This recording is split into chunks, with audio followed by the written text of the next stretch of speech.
So let's say you want to describe the feeling of anticipating a future that's better than the present.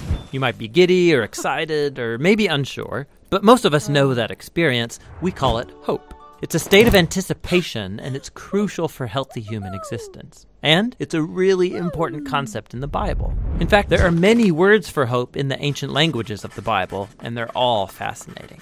In the Old Testament, there are two main Hebrew words translated as hope. The first is yachal, which means simply to wait for.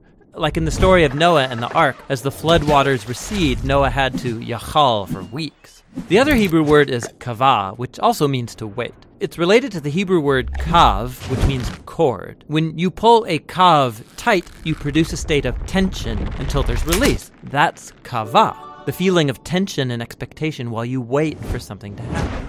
The prophet Isaiah depicts God as a farmer who plants vines and kavahs for good grapes. Or the prophet Micah talks about farmers who both kavah and yachal for morning dew to give moisture to the land. So in biblical Hebrew, hope is about waiting or expectation. But waiting for what?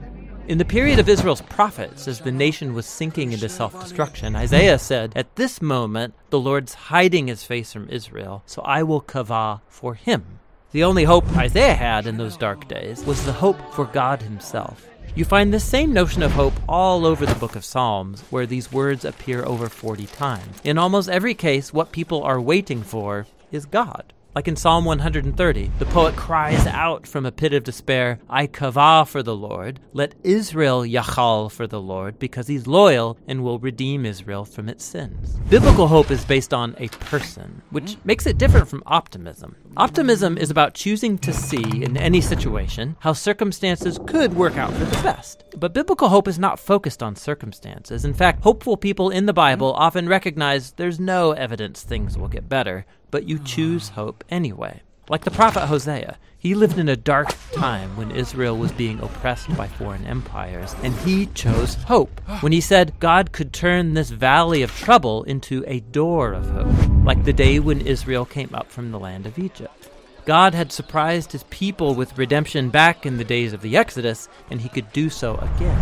So it's God's past faithfulness that motivates hope for the future. You look forward by looking backward, trusting in nothing other than God's character. It's like the poet of Psalm 39 who says, "And now, O Lord, what else can I kavah for? You are my yachal." In the New Testament, the earliest followers of Jesus cultivated the similar habit of hope.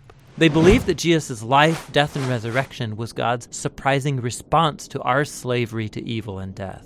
The empty tomb opened up a new door of hope, and they used the Greek word elpis to describe this anticipation. The Apostle Peter said that Jesus' resurrection opened up a living hope, that people can be reborn, to become new and different kinds of humans.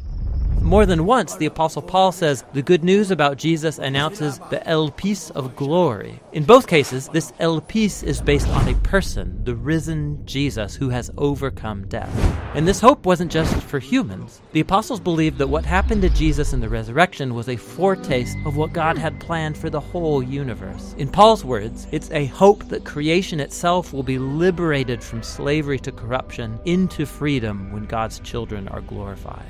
So Christian hope is bold, waiting for humanity and the whole universe to be rescued from evil and death. And some would say it's crazy, and maybe it is. But biblical hope isn't optimism based on the odds. It's a choice to wait for God to bring about a future that's as surprising as a crucified man rising from the dead. Christian hope looks back to the risen Jesus in order to look forward. And so we wait. That's what the biblical words for hope are all about.